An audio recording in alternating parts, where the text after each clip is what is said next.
জাতীয় নাগরিক পার্টি এনসিপির উত্তরাঞ্চলের মুখ্য সংগঠক সার্জিস আলম বলেছেন, ভালো নেতা খোঁজার আগে ভালো ভোটার হতে হবে।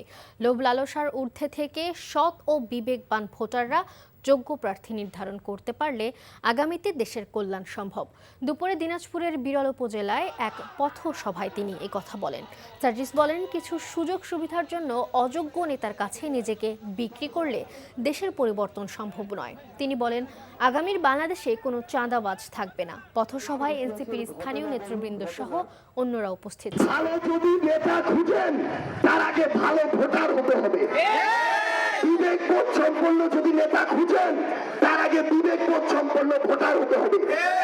নিজের বিবেককে কয়েকটা টাকার কাছে, কিছু সুযোগ সুবিধার কাছে, একজন নেতার কাছে, একটা দলের কাছে, একটা মার্কার কাছে বিক্রি করে দিয়ে যদি এলাকার ভালো খুঁজি, এলাকার ভালো হওয়া কোনোদিন সম্ভব